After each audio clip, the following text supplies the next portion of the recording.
You open your eyes, but there's a problem. You're Hephaestus, the blacksmith god of Olympus. And before you think, oh cool, a god, let me tell you how your day's gonna go. Fair warning, forget the glamour. I'm going to show you that being the most talented god on Olympus is actually a curse. But by the end of this day, you'll understand why. Deep down, you're the one who really holds the reins of that place. The first thing you notice is that you're alone in bed. Aphrodite, your wife and goddess of beauty, didn't come home again. You know exactly where she is, probably in the arms of Ares, your brother, the god of war. Yes, your brother. That's just how Olympian families work. Don't expect much. You could confront her, make a scene, but honestly, you're tired of it. This is the third time this week. You get out of bed and feel that familiar pain in your leg.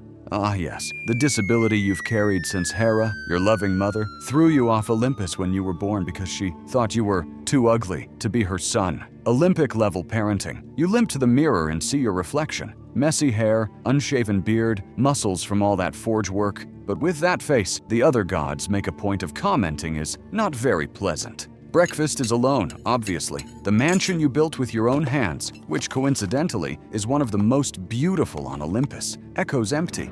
You chew your Olympic bread while observing the walls decorated with your own creations. Magic shields, legendary weapons, impossible jewels. Ironic, isn't it? The ugly god who creates all of Olympus's beauty. You finish quickly and limp toward your forge. It's down there, in the bowels of the volcano, where you spend 90% of your existence. The heat hits your face as soon as you open the door. That sensation of 1,000 degrees that would instantly melt any mortal. But for you, it's like a warm hug. The smell of molten metal, sulfur, and coal fills your lungs. This is your real home. You barely start lighting the furnace when you hear footsteps. It's Hermes, messenger of the gods, entering your forge without even knocking, of course.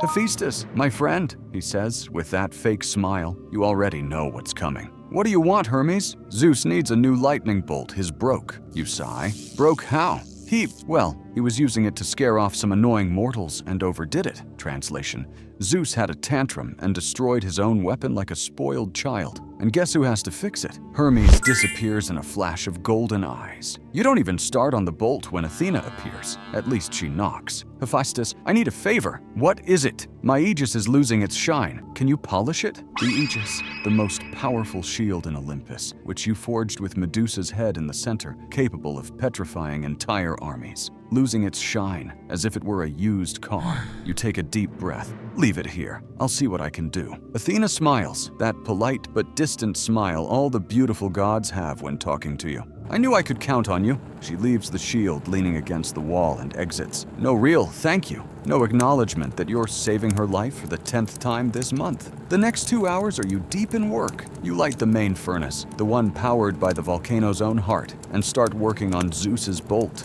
The celestial bronze needs to be heated until it becomes translucent, then molded at such a specific temperature that 1 degree more or less ruins everything. Your hands, calloused and burned from millennia of work, move with surgical precision. Sweat runs down your face. The heat is absurd, even for you, but you continue. Hammer strike after hammer strike, each one in perfect rhythm. It's almost meditative. Here in the forge, you're not the ugly one. You're not the cuckold.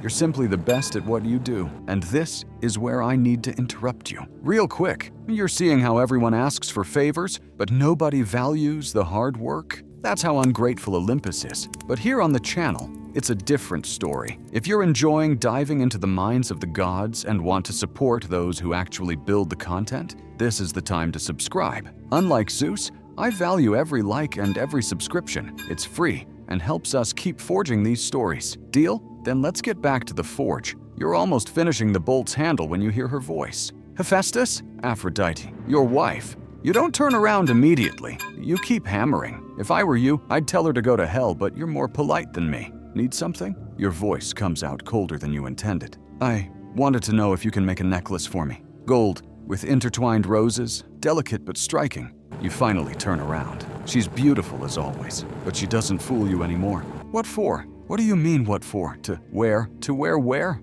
On today's date with Ares? The silence that follows us is heavy. She opens her mouth, closes it, opens it again. Hephaestus? No, I don't want to hear it. Let me guess. It's not what you think? He's just a friend. You're being paranoid. I've heard this story before. Want the necklace? I'll make it. It'll be beautiful. It'll match perfectly with the dress you're going to wear for another man. You go back to hammering the bolt. The metallic sound echoes through the forge like punctuation to your anger. Aphrodite stands there for a few more seconds, then leaves without saying anything. You don't look back. I have to interrupt here to say, you could literally create a trap. You've done it before. That invisible magic net that caught Aphrodite and Ares in bed for all of Olympus to see. It was embarrassing for them, but in the end, you became the joke. The cuckold who set the scene, they said. Finish Zeus's bolt. It's perfect. The exact balance between destructive power and precise control. Energy crackles on the metal surface, small electric arcs dancing between the tips. It's a masterpiece. You barely put the bolt down to cool when Apollo shows up. God of the sun, music, poetry, and insufferable arrogance. Hephaestus, my dear blacksmith, you're not his or dear, but whatever. I need you to fix my lyre. The G-string is out of tune. You look at the solid gold lyre he brings. You made this lyre, and he managed to make it go out of tune. How did you manage to detune a divine string?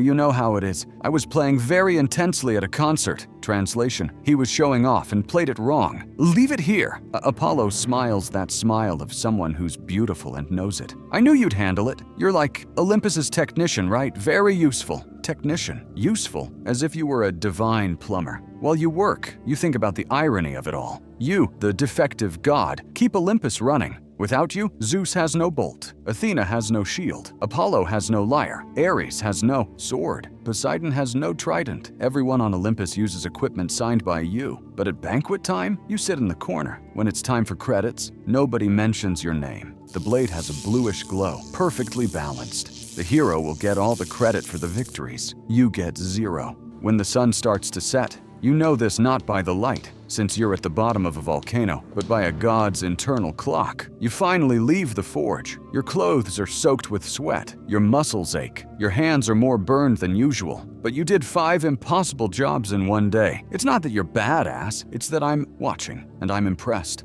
You limp back to the mansion. The night on Olympus is beautiful. Impossible stars, that moon that seems too close. You built the observatory where the gods come to admire all this. You were never invited to use it. At home, you find Hermes again, picking up Zeus's bolt. It's perfect, he says, genuinely impressed. Zeus will love it. He said you're indispensable. Indispensable, but not invited to tomorrow's dinner. Not consulted in important meetings, not included in parties, indispensable like a tool, useful like a hammer. You take a shower and drag yourself to the dining room. Aphrodite is there, wearing the necklace you made. She avoids your gaze. It's beautiful, she murmurs. I know, you reply. Dinner is silent. The tension could be cut with one of your perfectly sharpened blades. Hephaestus, no, I said no, Aphrodite, not today. I don't have the energy for this. She gets up and leaves. You hear the front door slam. She's going to meet Ares. You know it? She knows you know it. It's like a horrible dance you both do every day. You finish eating alone. The beautiful mansion you built echoes empty. You go back to the forge for a few hours,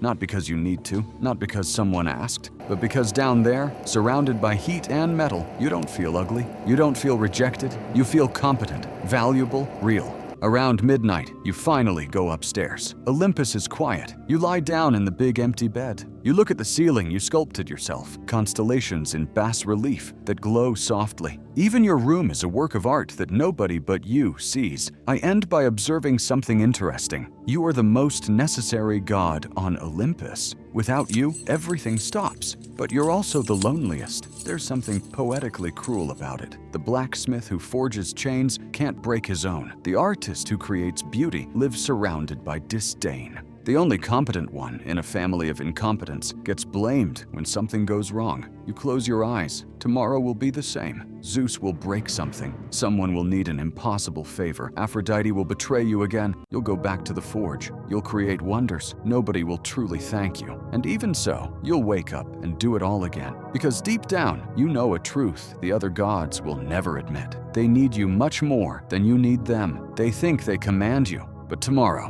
when Zeus raises that bolt to the sky, remember, you're the one who decided it would work, and tomorrow it all starts again.